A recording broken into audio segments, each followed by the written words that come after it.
Have you ever looked at a piece of food and thought to yourself, well, that kinda looks good? So you, against your better judgment, take a bite, and after taking a few moments to contemplate whether or not you enjoy it, are forced to take another bite. You know exactly what I'm talking about. By the end of the meal, you're still not quite certain how you feel about it or whether or not you'd get it again. And that's how I feel with Epic 7 after 3 weeks within it. Hey, my name is Stix and welcome back to another episode of Worst Gacha Ever, a video series where we play through every single gacha game and analyze what the game does right and what it does wrong, based off of my personal experiences within it over a period of time.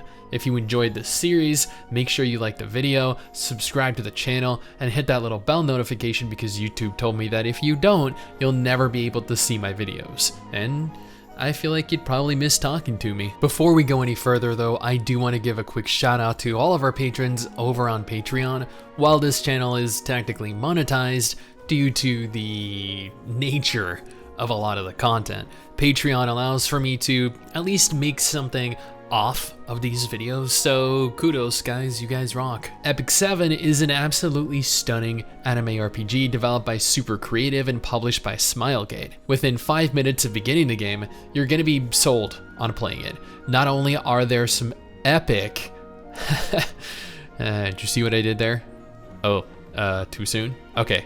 Not only are there some fantastic cutscenes to introduce you to the game, but you're also greeted by plot that looks like this. And if that isn't enough to arouse interest, then I don't know what is. Now we take on the role of generic anime protagonist 1137, Ross, a beta male with absolutely no discernible personality outside of nice guy that every girl seems to like. Because that's what these developers all want us to believe, that even though real life proves that contrary to what we're shown, a lot of girls do not in fact prefer the nice guys. Ross is a special being, essentially a reincarnated goddess named Dick, who created Ross as a representation of herself to defeat the bad guy. And every time we fail at defeating the bad guy, she clicks her fingers, she resets the entire world, our entire reality as we know it, wipes our memories, and then we're forced to try all over again from scratch.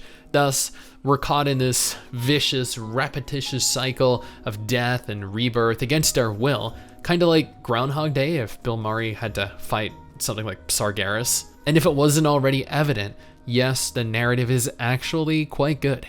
There are points in the story where you do fall asleep, sure, and the plot is pretty cliche and shonen, but for the most part, its storytelling is reminiscent of a JRPG. The game world is about what you'd expect. It features an overworld map, with each zone taking the form of chapters. Each chapter has a story connected to it, and one if not several hidden side stories that you can unlock via branches in the levels that you deploy your units to. Typically, you create a group of up to 4 waifus. I mean, sure, you can add a guy in there too if that makes you happy, and I'm sure there are some of you out there that love adding husbandos to your group, but I'm a cultured waifu connoisseur. Now, after filling your team with heroes, a support unit, and a pet, you deploy your units into one of the many levels scattered throughout each chapter. Your team automatically moves horizontally left to right, navigating through several screens and waves of enemies until you're greeted by the chapter's boss.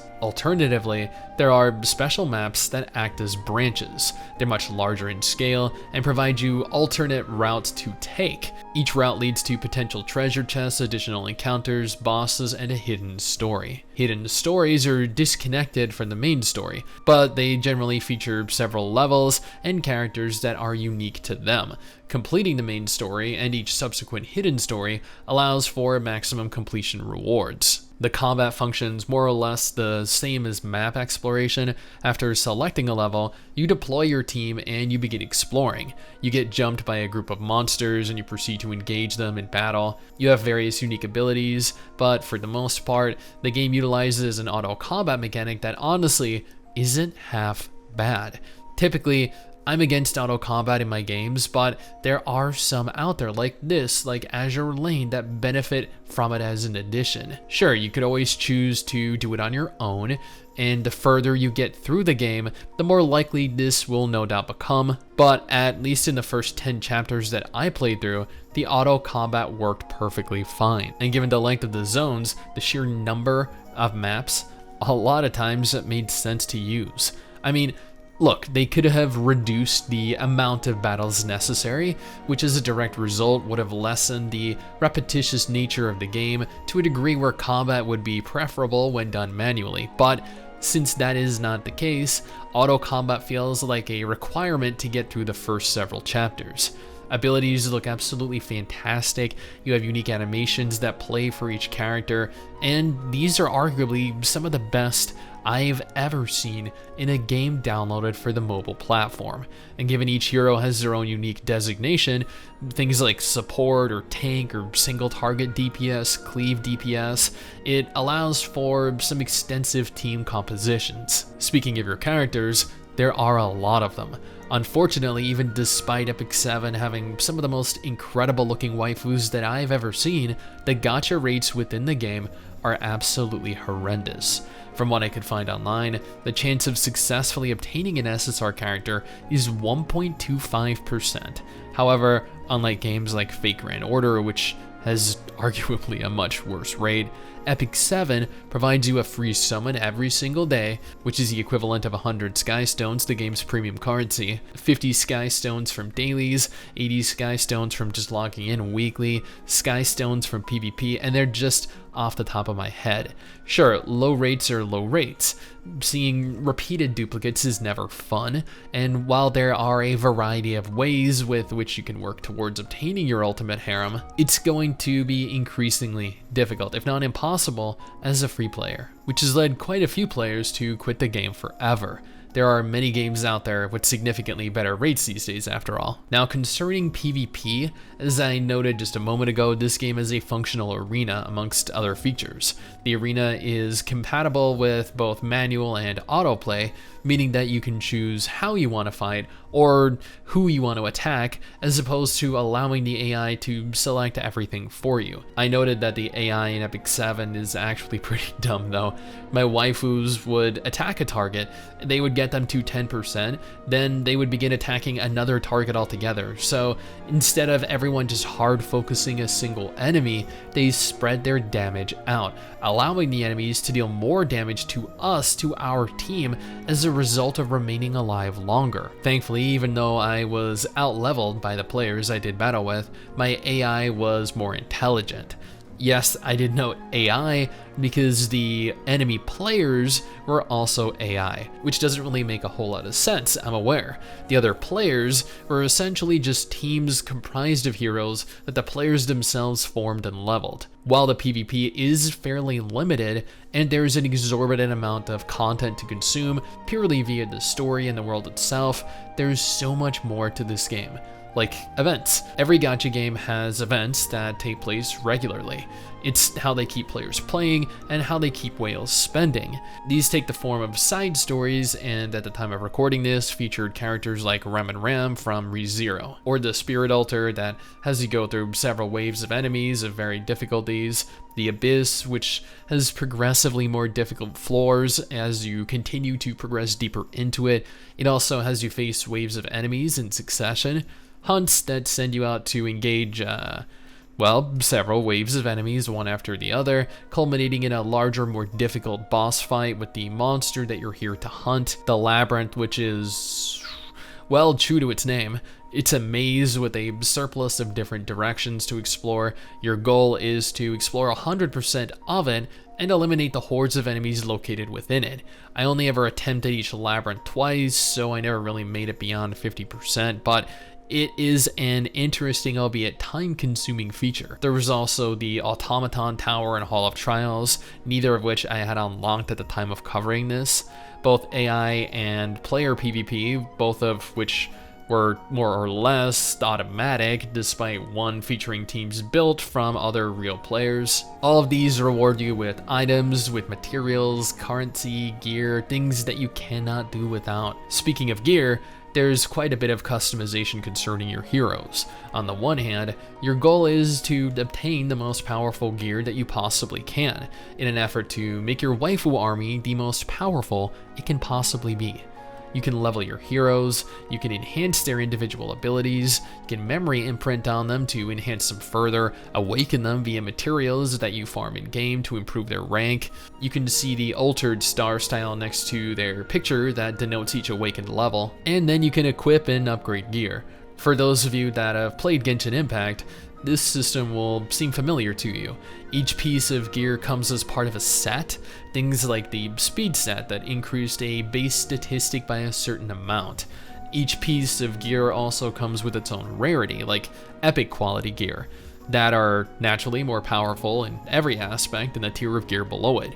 They have their own selection of individual statistics as well, such as health, or speed, or attack, or crit chance. You can enhance your gear to increase those statistics by making use of other gear of the same type, or via charms. Weapon charms for weapons, helm charms for helmets, or equipment charms, a more general charm usable by every type of equipment, as its name would denote. You have a pet house, which allows for you to adopt pets from, honestly, I'm not even sure where these guys come from.